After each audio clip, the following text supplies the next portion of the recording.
فما زلت ذا عفو عن الذنوب لم تزل تجود وتعفو منة وتكرما. Wrong, so I wanna. I was wrong. Yeah, it made you. Did you watch? Like, did you? I've not seen it yet. No. It made me more right. Like No, I wasn't wrong. Central Park. It made me more right. I wasn't wrong. You did.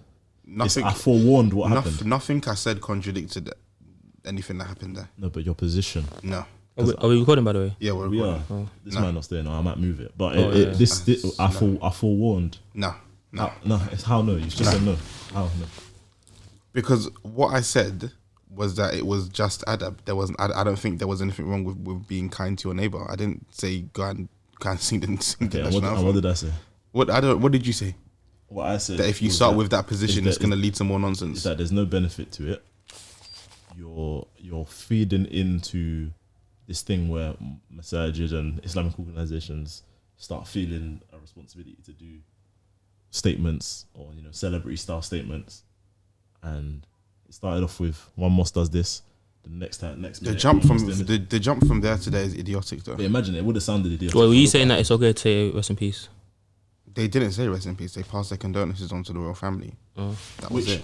And it's not that I said that was wrong, but I said in essence they still shouldn't do it. Just because it's not wrong doesn't mean, because the lack of benefit and the potential consequences of it, or what can come from it, or the division that can come from it, makes it not worth it. Yeah. Because there's so little benefit, but there's trumpets and God Save the King being played in the mosque. Trust me. And it's not that that's the reason it happened, but people doing sujood in front of the coffin, like it's mad. Seriously? Yeah. Man, we're actually queuing up for the Queen, Yeah. I was out in London the night before the funeral. So this guy would think up in London. I wasn't in queue. So many things wrong with that. So many things wrong with that statement. What was wrong with this statement? I was out in London. Hold on. What's wrong with that? That's a villager talk, man. I was out in London. Yeah, I'm in London. I was uptown. I was out in Central. Is that better? Was you in a queue? No. Oh, okay. Did you see David Beckham? No, I wasn't in the queue. I told you he's a sympathiser. What were you doing? Where do you go in Central? I was on a date. Jeez, with my my wife, so. Oh, okay. With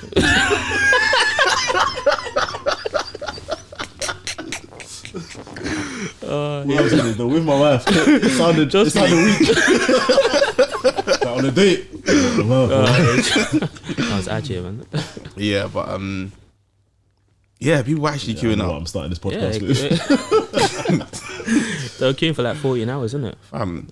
It's wild, and I just don't understand it. Just to go and look at a coffin for how many minutes, and then that's it. The thing I find funny is that if she's not in the what if she's not in the box? Yeah, she probably isn't. Let's be real, she probably isn't. Yeah, that's a scandal. I mean, she might be. I think it's 50-50 whether she is or not. Well, I just think the whole thing is idiotic. How you can stand in the queue for 16 hours? Yeah, but I get it though. At the same time, I wouldn't do it, but it's not like it doesn't surprise me at all. But like, people need purpose, man. Like people that have no purpose in their life, they need something that. It's the same reason people rush to go fight in Ukraine, innit? Like anything that makes them feel like, oh, this gives my life meaning. So it doesn't. It's obviously for us, like it's like, why are you gonna stand for 14 hours? But on the Ukraine, it doesn't shock me at all. Do you think that the world is like bored of it? No. What, as in like the general public? Yeah. 100%, yeah. And do you think everybody started to clock that it's a scam? Yeah, that what Russia doing is actually the best. I mean, okay, I've been saying that. Let me not say not that bad, but in comparison to what other world leaders have done or do, yeah, of course. I think, do you know, I think happened. I think the media went too strong, went overboard, and then the reaction was people, on this thing where, okay, let me educate you about what's actually happening, the history, and compare it to like what this country's done, Falklands, all that kind of stuff, America, even worse, America as well. And then everyone just had to keep their mouth shut. Yeah, I mean, it's like it's what's happening in Ukraine right now. There's like parallels to what's happened throughout history. Like it's just same old. Yeah, and it's America having to show that they are still the global dominant force in a world where the reality is they're losing that spot. So they will put the whole world into debt just so that they could beat Russia in an ideological battle. It's nothing new in it. That's why I say this whole thing is just it's ego. Like Cuba, Nicaragua, all of them. they've had a lot of embarrassments on the world stage, innit?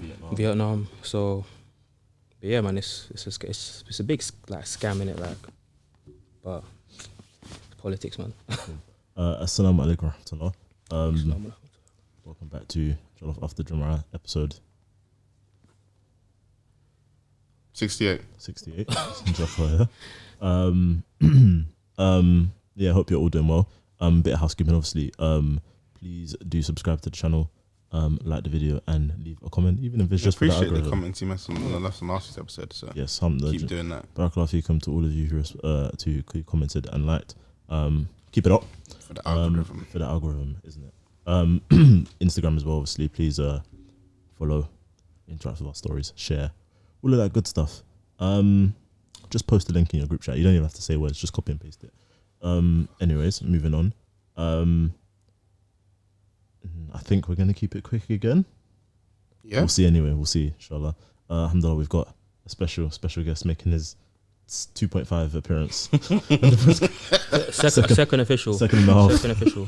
Second and a half appearance. Yeah, but Our good friend. Do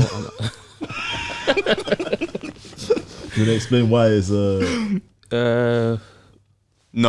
it's just leave it. Just leave it. well, not deal, but obviously, like we recorded an episode and it didn't go out. yeah, Yeah. you know, technology in it. It's funny. Yeah.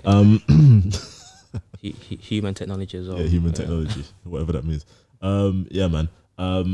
Ibs is gonna not be happy with me, but today we're gonna be talking about the Gen Z, of which he is Part of it, yeah. He's of that generation. I'm not. Can you just confirm? Do you identify as millennial then? I don't identify as anything. Are you telling me you can just decide what you identify as, and that's fine? Anyone can just do that in their life? Apparently, but I don't identify Oh, as anything. you subscribe to that belief. Anyone can just decide what they are. I don't identify as anything. Oh No. Let's get into it. Like, You're non-binary.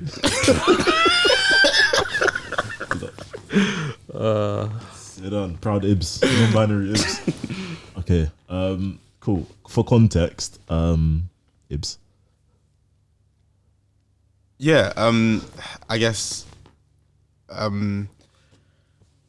we were talking I think like last week, and I can't remember what exactly we were talking about, but I can't remember what exactly we were talking about anyway, but yeah, it came to light that apparently I'm Gen Z. Which Wait, hold on, it came to- why do you say that? I'm part of Gen Z. I thought you said that came to like that I'm gender neutral. That's what I heard.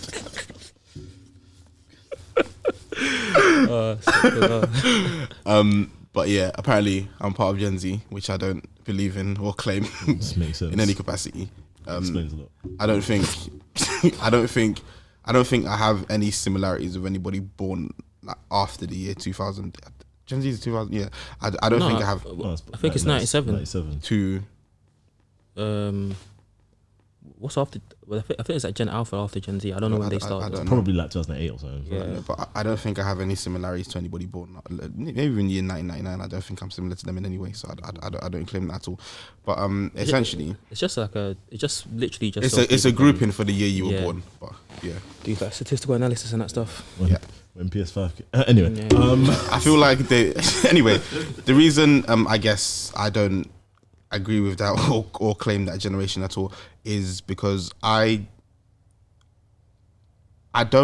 feel like there is a certain lack of mental fortitude within that generation. Correct me if I'm wrong.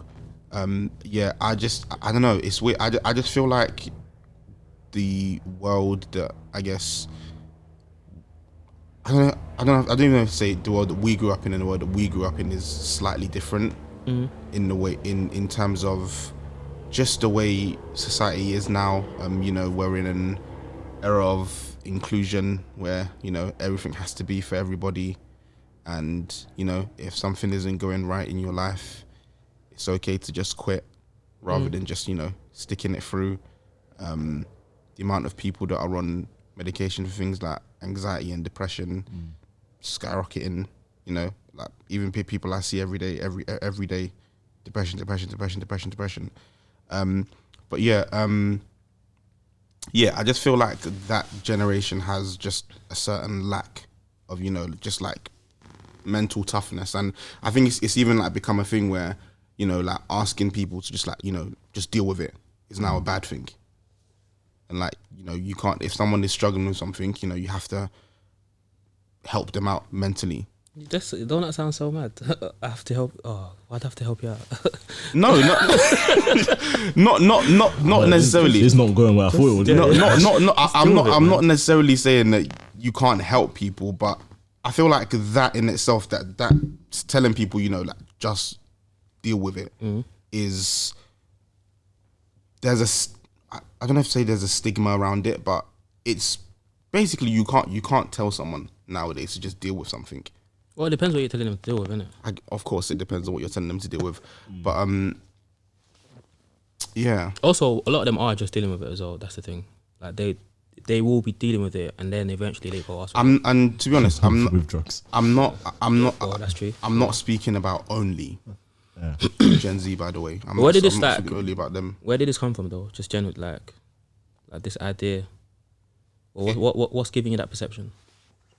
I think just society in general nowadays, and the whole kind of rise in awareness or presence of mental health, which isn't a bad thing, which isn't necessarily a bad thing, but I also feel like, obviously, I always use myself as an example first and foremost, and it's like, if something is difficult in life,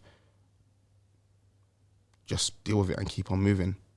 But you can't give that as advice nowadays, can you? Do you know what I mean? If someone comes to you and says that, you know, that they're struggling with something, obviously I'm not going to tell that person to just, you know, just suck it up and deal with it. That's what I would do. Personally. Yeah, that's very broad. I mean, yeah, I hate what you're saying to a degree, but I think a lot of that kind of does come. I'm generalizing. Yeah, it is very much determined by how you grew up and how you lived in it. Yeah, like what other 100%. People have to go, like what they're going through. Like I thought there was something else. I can't lie, I don't really agree with that. Okay. Yeah, I thought you were kind of going somewhere else with the Gen Z thing. It might be right. I don't know. I thought maybe obviously I didn't explain myself very well. I do get to a degree what you're saying in it. I just think it's not really applicable to like most people. Like, I think, and that's why like the whole like the generational divide thing, it's kind of. That's why I said human technology. Yeah, kind of what I meant by that was like how humans are designed in it. So it's obviously not literally technology, but it's just the way humans, how they function in it and interact with each other and stuff like that. So when you made a joke about technology, I was saying, no, it's humans in it. But yeah, what I feel like the difference in like between Gen Z and millennials and Gen X and all the other stuff, I think is largely influenced by the technology that exists in that time. Because obviously when we grew up, those of us that are millennials in the room, trust me, we didn't like those. Like when I actually think sometimes, yeah, like there's a generation of children here who don't know what it's like to have to know what time a TV show is dropping. Yeah. Like little things like that, like the bill drops at Wednesday 9 p.m. Like, and then you have to look through. And if you miss it, that's it. Trust me. And then if you didn't have Sky, it was peak. And then you have to look through the TV guide. You even get sent the TV guide, like the magazine, to see what's out in a month. And then obviously, like that even in itself, it conditions you, just in terms of like the entitlement you have, and you know, knowing that if I want something, this is what I have to do for it. You know, or just the phones you used to have and what you could do with your phone. Like you could just play Snake, and that was it. Whereas now it's like you could make a film on your phone, innit? So if you're growing up in this environment where it's like the microwave era, as they say, and it's like everything you want is literally at your fingertips, then you're gonna grow up with a mad sense of entitlement. But then also like your attention span and willingness to like wait for things, it decreases because everything is available to you, innit? And I think that's what the main difference between Gen Z and previous generations is. Like, you know, I think they've just, not that they've had it easy, but they've grown up in a completely different world where it's like everything is just, you know, like kids have iPads. Personally, I think kids should have iPads anyway, but it's just a completely different world, innit? That's why I think they're conditioned differently. Do you think, and this is where there might be a split, that they are, like, to use Ibs' point, that they lack mental fortitude compared to I don't think so. You know, I do.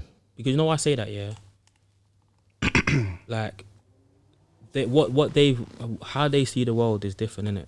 In terms of the opportunities that are available to them and what they're willing to work for, innit? Like, I would argue they have, for the most part, better coping mechanisms than older generations who they don't complain, they deal with it, but they fill up the bars, they fill up the pubs, they don't go home to their wives, they're doing all different kinds of drugs. So on the surface, it's like they know how to hide it, but are they actually coping better? You know what I'm saying? It's what they do to their bodies. Whereas younger generations, like I'm reading things about how younger people think like the culture of like excessive drinking amongst Gen Z, like people think that that's gonna shift, innit? Like Gen Zs aren't as keen on drinking, and Gen Zs generally have healthier outlooks in certain respects, innit? You know what I'm saying? So it's just like it's a cultural divide, and it's largely informed by just what's available to you, really, innit? It's hard to. It's so I hear you. I think for today anyway, I'm gonna disagree with certain aspects of what you said, and where I would disagree particularly is in them being weaker. And I think they are the way that life is anyway is set up for them on the whole to be more depressed. And I think or have less happy lives, not depressed. That's a medical term. I won't use that. And on top of that, I also think that basically kind of what you were saying, I think it may be you were kind of focusing on the cream of that crop, of that generation. And I think that's one of the biggest problems with that generation, and what their pitfall is, in that they live a life where what is apparent from that generation is that it's very elitist. And I'm not saying ours isn't elitist, but I'd say theirs is elitist in a way where essentially image reigns supreme, and the fact that there's no real way to distinguish between what's real and what's fake within that kind of generation means that they're all kind of want to hide into some standard that maybe isn't even really achievable in terms of image being supreme. I think image is one thing that's so much more prevalent, and it's probably in our generation. So a lot of the things when it comes to millennials and Gen Z, I don't think the differences are that vast. I think the differences are smaller, but I'd say for them the biggest thing is the fact that, like what you started your statement with, the fact that the contrast of experiences that we have and is not there in the younger generation. I think that's what means that's what decreases that mental fortitude, and what I think sets them up to be probably lead less happy lives. Yeah, don't get me wrong. I think they're doomed, innit? Don't get me wrong with that. But I think obviously because they've grown up in that world, yeah, they know how to deal with it. Do you know what I'm saying? So it's like what they have to go through. It's normal. It's not normal, but it's normal for them, innit? It's all they've known, innit? So they will have better ways. Like for example, like obviously Chris Rock has this joke here that back in the day, like back in the 60s, marriages lasted because if you had an argument with your wife and you go out to work, like she can't pick up the phone and call you, or she can't text you or whatever. So by the time you get home from work, she's not angry about it no more. Do you know what I'm saying? Like so it's like even something like that, yeah, or even like meet, like how people meet, like they'll say, "Oh, meet me by the pier at 7 p.m." and you just hope they showed up because you can't text them and say you're on your way because there's no phones in it. So even the little things that we have now, where it's like even growing up, like you got a phone and you can message someone, you can't. There's obviously the 3210s from back in the day. There's a lot you couldn't do, but even that, just having that in your pocket, that's something that if you grew up in the 60s, you didn't have in it. So every generation has some type of technological advancement that changes how we communicate, but then because you grow up in it, you don't notice that contrast.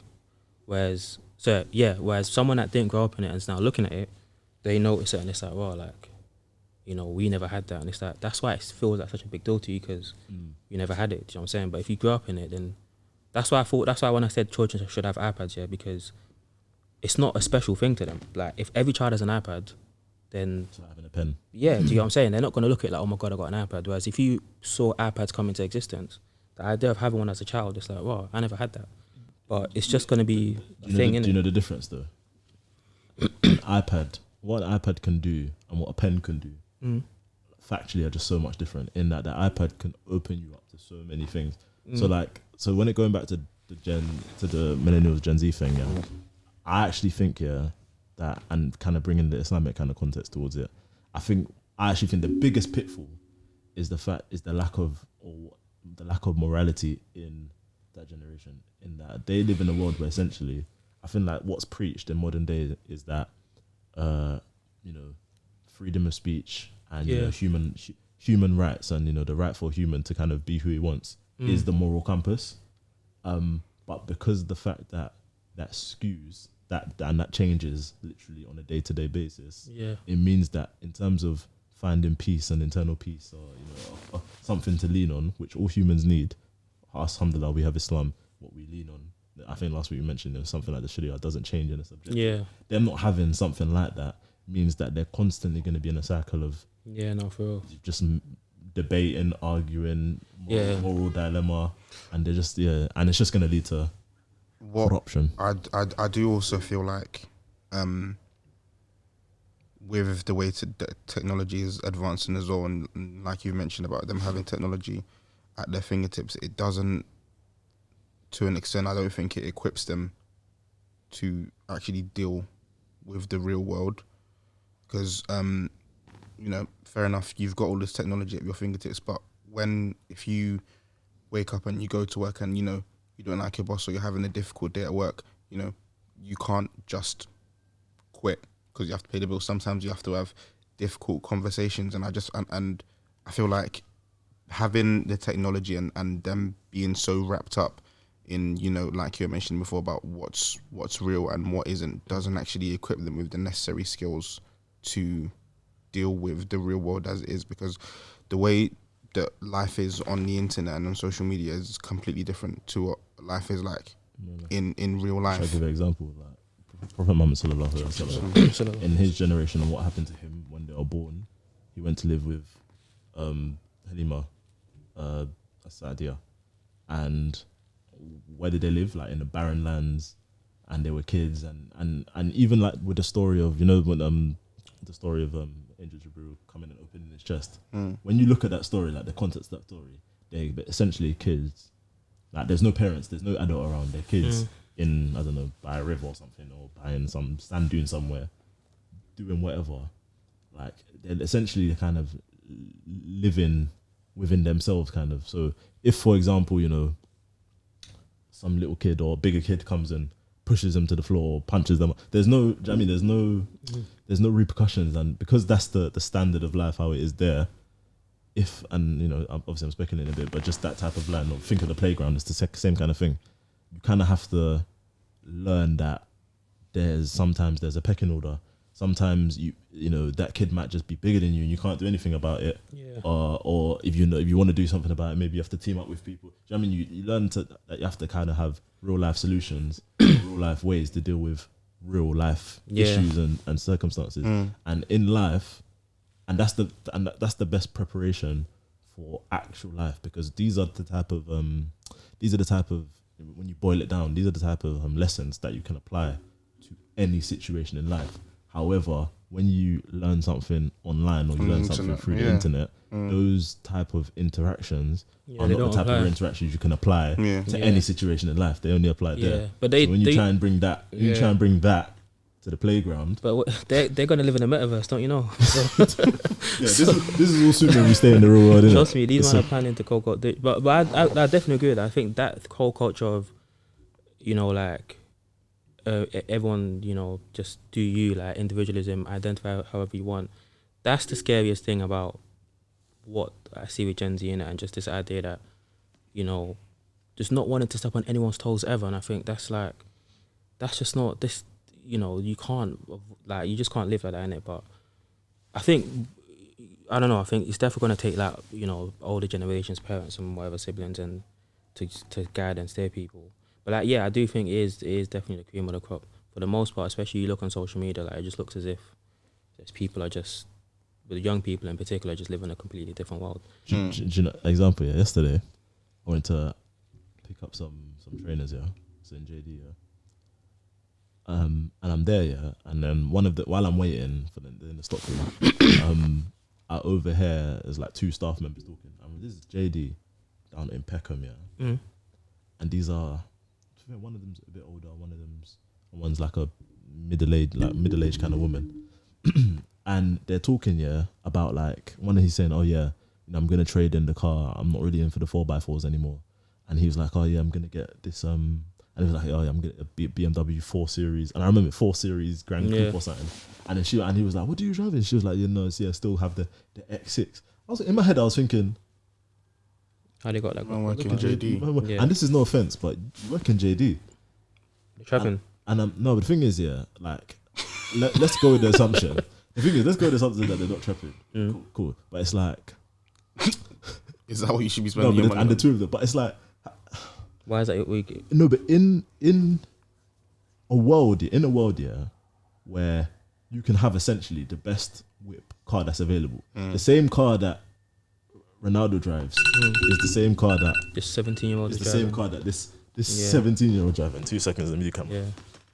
No, I hear that. I don't know if you saw that video that was going viral of that guy that was laughing at guys that don't drive.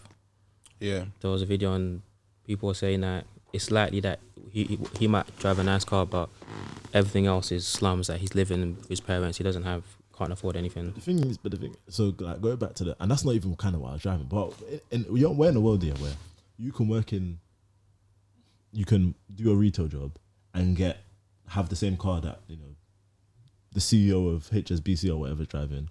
You can watch the same shows as anybody. You can through the internet maybe access celebrities that you maybe wanted to. So basically, what do you actually have to? What's the incentive to actually strive in perfecting some sort of craft and being the best person you can be? Because in terms of access is so vast for so many people.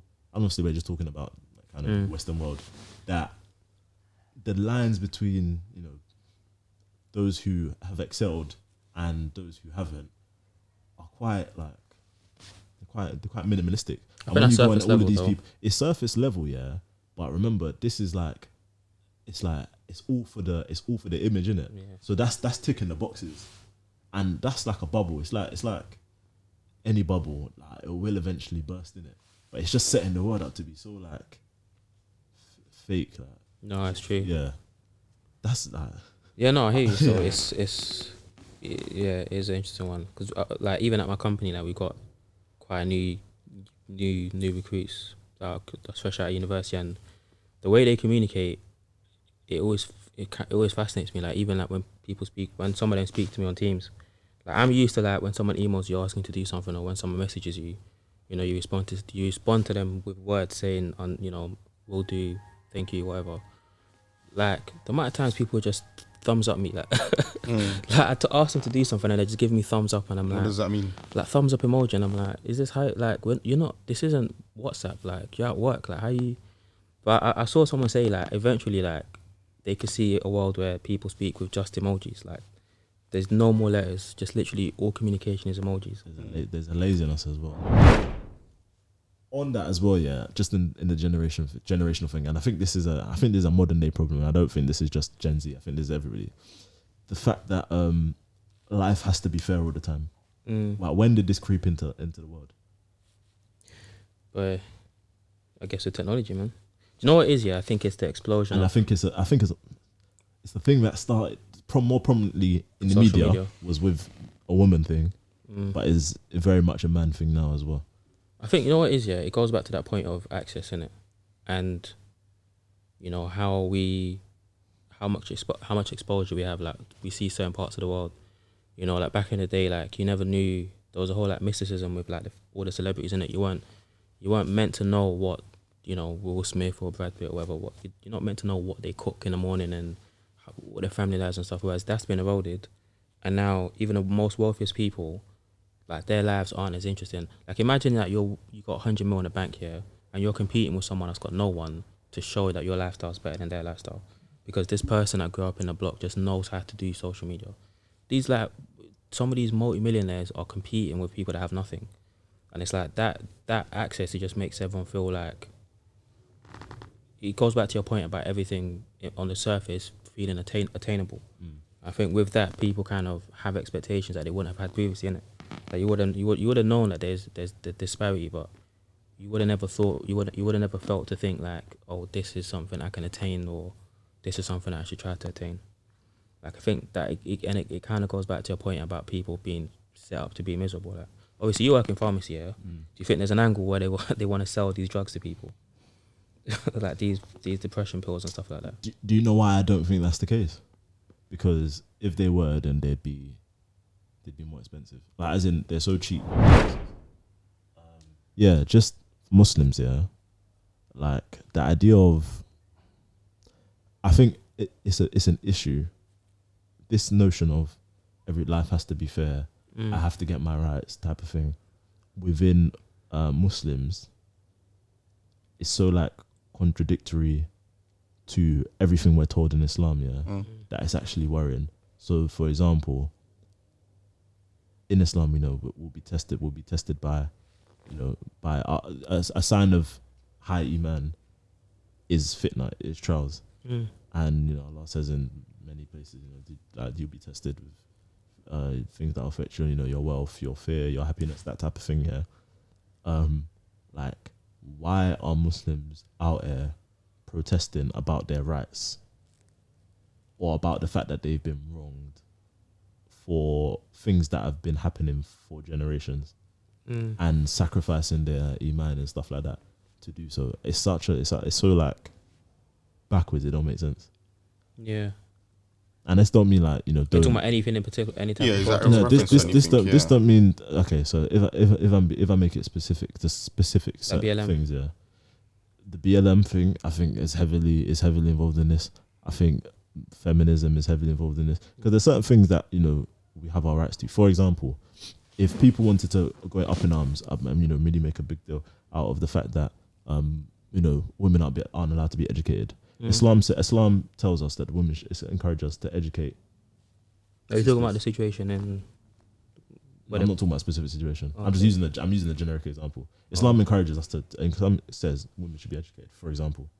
So for people to say, women should be educated, fine. Islam says, also says, or Prophet Muhammad sallallahu alaihi wasallam said, a woman is married for her wealth, family, beauty and religion. How many of those things can she control?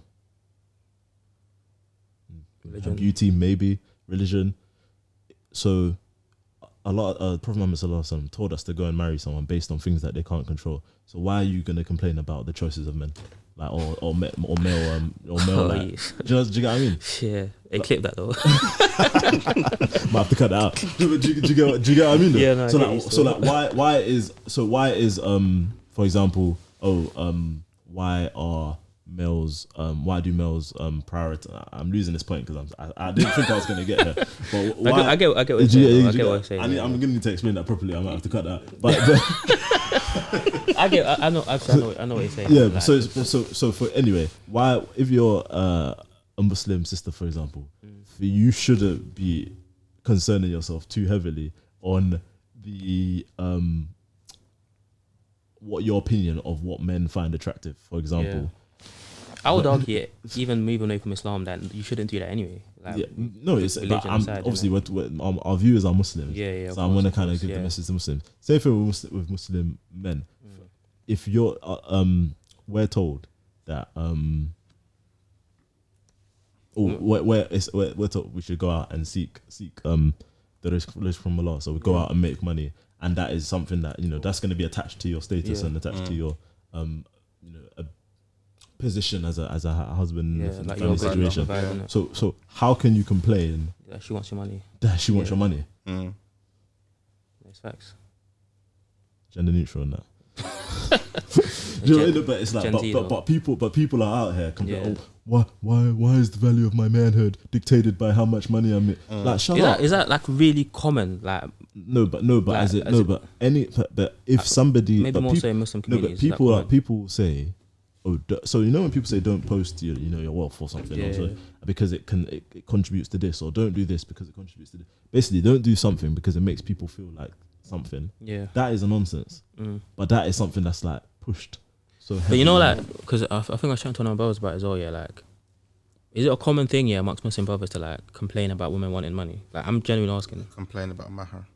Is that a common thing? I think it is. Yeah. Okay, I was genuinely asking. I innit? hear it a lot. I hear it a lot. I was genuinely curious to know. I feel like based on like things I hear, even like when we did the thing at camp, Women are entitled. Yeah, women are entitled. So brothers have an issue, or I don't want to generalize, but brothers have an issue. They have an issue, and it's like with women being entitled. They are entitled to things. They are entitled to something. Yeah, but it's basically don't be entitled to too much. Is that what the young brothers are saying? That? Yeah. Okay. Yeah. It's definitely it's a Gen Z thing as well. It is a problem. Well, actually, do you think it's a Gen Z thing, or do you think it's everyone? It's like saying, "Oh, why do you only like beautiful women?"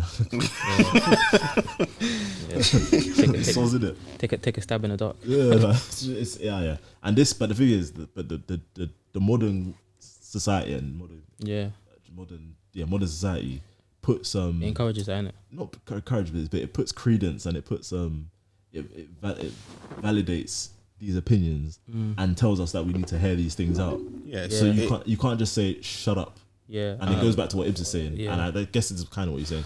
Deal with it. Yeah. It's the same thing. I do feel like it also kind of plays into this just whole narrative on, and primarily you'll see this stuff more on social media. TikTok.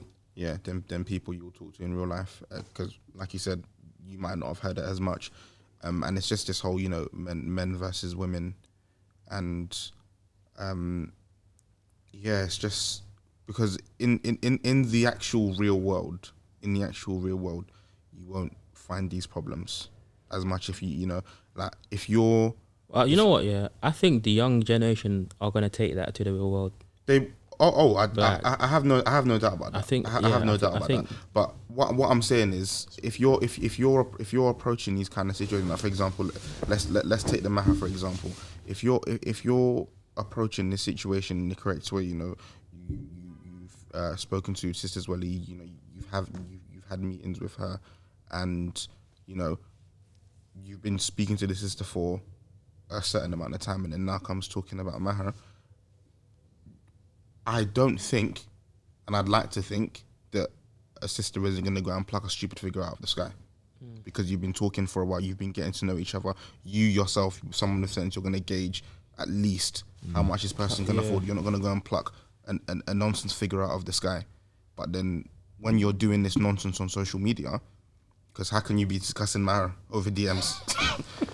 Why are you not gonna? That's how this How are you not going to be disappointed? Yeah. How are you not going to be disappointed in the outcome? Did the brother say like what kind of situations, or was it like an abstract conversation, or were they giving example? So what I'm talking about in camp were two different two different things. But yeah, and like you said, I do feel like at some point this stuff will start to come to light in the real world as well. People take these stupid notions that they hear online, and they'll start taking that into their real world. And some of this stuff just becomes it sometimes becomes a self-fulfilling prophecy. Like remember we spoke about the workshop we did at camp about the scenarios. I can't remember exactly what workshop it was, but it was you get into an altercation with someone, you accidentally knock him over, he hits his head and he falls unconscious. What do you do? And kids are coming out with stuff like, because I'm black, and it's like it just becomes self-fulfilling prophecy. Like you tell yourself that something bad is going to happen because you're black, and then something bad happens and you say it's because you're black. They're not going to try to help him. That's basically what they were coming with. That's kind of what they were coming out with. I'm gonna either lie or I'm gonna run away because I'm black and the police and so forth. And it's like that idea in your head is what's gonna get you in trouble, rather than maybe if you just told the truth. Like. But that's what Dr. Umar said. do you know? I think the biggest sign is that, and I think this Queen thing kind of showed that, and we're even victims of it. Yeah. You can't have if you wanna voice a controversial opinion, you have to do it via the means of comedy now. Oh, 100%. And even then, you have to be really good at it. So you can't. Someone can like you can't have a. You can't voice like an Islamic opinion, for example, that is contradictory to Western standards. Well, it's very difficult to do blate face and package it as your opinion and not do it with some sort of softening technique. Either use comedy or Islam says. You can't do that. So like with the Queen, I hate that so much. With the Queen, I'll come back to it. Like I found myself, and a lot of people found this. It's like you couldn't say like I worked on Bank Holiday Monday, so I worked during the funeral. Yeah, I'm in the hospital. Really? While I'm in the hospital, yeah, I'm literally there. When you walk in, on all the screens, Yeah. the funeral was playing. And a very instant hit. They didn't. The more people watch the Euros. But what's mad is that it's like Yeah. what's mad is that like can I just say like I can't say like I don't so care. next week can we watch Al Jazeera like Yeah. do you know what I mean we could or I can't say can we turn it off Yeah. or I don't want to watch this or can we watch something else or this is or But even they're the fact playing that- music I don't do you know what I mean? Yeah. you can't do that But even the fact that so many companies took but we're in a world of free speech but Yeah. it's still like no, it's free speech unless you speak against the agenda. But even the fact that so many things were like businesses, small businesses are shutting down, hospital appointments, like funerals, it's like, how can you remember someone by making other people suffer? Like that's the most backwards thing. People that were booked in Butlins, yeah, had to leave Butlins the night of the day of the funeral and then come back. Like So- yeah, like if you're staying, Soft. if you they just had to leave. Like so many companies, yeah, were like the way I don't know what the logic was, yeah, but like this idea that no one can have fun, there could be no business, and it's like how does it make sense? A family has booked their stay, the Queen dies, which is unfortunate, and then they have to now go stay somewhere else It doesn't make any and then come sense. back the day after. That's And the these dumbest same thing business- ever. all these businesses that are gonna That's the dumbest thing their ever. energy bills are about to obviously all of this energy bills not going up it's gonna be for houses but businesses are gonna get finished Yeah, and they're business, being yeah. forced to shut down. And that's the thing. They weren't even like a legal. It was like they took it upon themselves, and it's like that's Oh yeah, they didn't have to shut down. yeah. That's No, it's they don't honestly have to. the dumbest. There was the whole all thing the just kebab felt shops like and a massive performance. Even my company, Somali like, tea is- shops were open. Yeah, it was, yeah. The man them are opening it. Yeah. You said something before. Yeah, about kind of softening the tone of Islam, and I hate stuff I hate it so much, and I feel like primarily the way that we see it more is like people wanting like Muslim representation on like TV and movies and stuff, and I am It's not the place for Muslims. It's garbage, I'm completely against. I hate it. You see the show on Because- Netflix called Mo. Is that what someone I put a heard trailer about on? that. Someone put a Yeah, link to the it was trailer in the test. chat. Yeah, Is it? yeah. I I watched saw the it. first episode. I didn't watch it. It's nonsense. It's just nonsense because they're never going to do it properly. Yeah. They're never going to do it properly. And if you're not going to do it properly, just don't do it at all. And on top of that, these places are not the places that you need to be looking at for role models. You do not need to be looking at role models on TV and in movies. It's all of the role models that we need as Muslims are in the Quran and in the You know, Sunnah. yeah. Just point blank.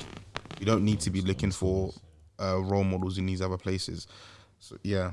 Yeah, that every Muslim character that's in that Mo show, obviously Miss Marvel, and then there's Miss Marvel, like the MCU, Pakistani girl in it, I think, Yeah. and then yeah, And they'll again, like I said, they will never ever do it properly. and Like, she's there's just no point. she's a jinn. I think we should end the episode. You know? I think we should end the episode. I've Oh. got nothing more. Like, Yeah, let's not even talk about American Gods. Like, did you watch American Gods? No. I'm not even gonna say that one, but yeah. Muslim representation is just always. It's always wrong. It's not Muslim representation. It's not. Yeah, it It's isn't. just Yeah.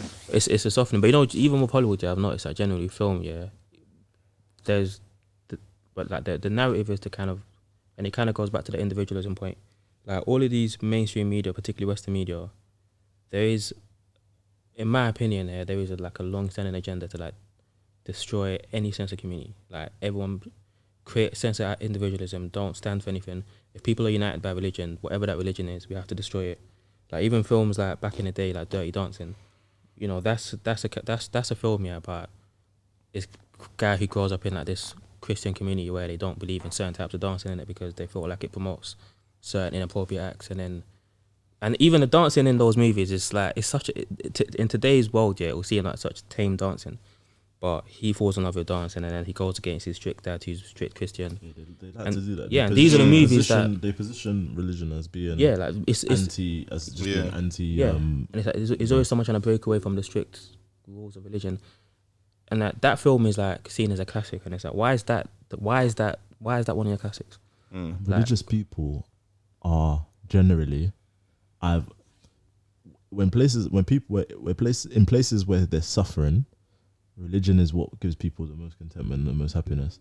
And in places like, people, it's a different type of suffering, but places like here, people that are most content in their life and where you find less depression are the ones who are especially who have Islam. So, and that's backed up by science, like that's fact. So, like, but even at my company, how can, and this is why it must be an agenda, because every single 100% it's an agenda. Every single representation of religion, Islam specific, like from what I've seen anyway, and religion in modern media or TV or movies or whatever, is always gonna put religion as an obstacle to happiness. Like it's anything, any type of institution, that religion, or like, I don't know if what's that, or Amish, is that religion? I don't know if it's a religion, but any life or whatever. Yeah, any type of, it's based off any type of governance, any type of community. Like I don't know, and I don't want to offend no one in it, but they'll always position someone as wanting to, like, there's a show called Breaking Amish or Breaking Amish, like about people who I've seen that. You watch that show, innit? I've seen it. Like, it's always whatever the institution is. Like they go into the real world. And it's like this is what life is. Or escape this thing and go chase your desires and all that stuff. And like it's a long-standing agenda. You want people to be slaves to your desires. Yeah, it's exactly that. But you're slave. It's exactly that. But people get tied into it. And that's why certain countries, like China, like, for all, people have a perception of China, and I don't even, I've never lived in China, so I can't speak on it, like, personally in it, but what these countries do, is that they instill a sense of, I guess, like, I don't want to say patriotism, because it's not the right word, but you care for something more than yourself, innit? And that's something that's taught. That's taught, that they teach that in schools. I don't know if they try to introduce that into the UK, I don't know how people react to it, but like, for example, in China, TikTok, the type of videos that's on TikTok over here, it's not the same as in America, in China. All the degenerate videos where people are just doing pointless stuff, like, those TikToks are banned. And it's in China, it's more that stuff that like promotes like communist, like the Chinese Communist Party, and like it kind of stuff that's meant to be uplifting, innit? Whereas over here, like the TikTok that's over here, it's just like you just find yourself scrolling for hours. Even that's why India banned TikTok. Like, they banned TikTok, because the stuff that TikTok has people doing. I think there was a TikTok that had people like playing on train tracks or something, and then I think someone might have died or something like that. They banned it. It's like, why are we still here letting people do the dumbest things on TikTok? Because these things are things that promote, like you say, chasing. Like, if you could sit down for hours scrolling through TikTok and not even realize 5 hours has gone, that's a form of addiction. Like, and then from there, then once you develop these addictive qualities, then you're constantly chasing something. And that's. I'm gonna use my last point on, and I'm gonna say something scientific here. Bear with me because this could go wrong. But like, but the modern Western world sells us the idea of liberalism and freedom, and the opposite of freedom is what? Slavery. What they basically say is freedom is the ability to do whatever you want. So to chase your desires, to be a slave to your desire. What does when you achieve something you desire, in your brain, everyone, dopamine, you release something called dopamine, and it creates a feeling that a person seeks to continuously chase, like the drug dealer type of phenomena. So what they're basically saying is chase your desires, be free, get what you want, and be essentially a slave to your desires, but we're sold on the idea of freedom. Whereas on the other hand, you have something like religion, something like Islam, which it teaches you to control your desires for the sake of a greater good. But that is what's sold as the restrictive slavery. Nice facts. And on that note, don't do drugs, kids. Before I wouldn't do it. No, it was good. It was facts, man. I didn't write that last night. I didn't. So to conclude, It's not with on his him laptop. is It's not on his Gen laptop. Z. Man. Yeah, Conclude. Ibs patting your brothers and sisters. Yeah, man, chat to them, man. apparently. To them, man. TikTok. I to them on TikTok. Yeah, DM Yeah, them. do a man. TikTok dance as Yeah, well. DM. That's how you guys speak now, man. Stop going on dates with random people. Yeah, next time you're in London. Assalamu alaikum wa rahmatullahi wa London, barakatuh. come This shout me. has been Jollof After Jummah. You know, Jollof After Jummah everywhere. Like and subscribe and share with your friends and family, your mum, your dad. And we'll leave it there. Wives and your mistresses. Assalamu alaikum wa rahmatullahi wa barakatuh. Walaikum salam. ولما قسى قلبي وضاقت مذاهبي جعلت رجائي دون عفوك سلما تعاظمني ذنبي فلما قرنته بعفوك ربي كان عفوك أعظما فما زلت ذا عفو عن الذنوب لم تزل تجود وتعفو منة وتكرما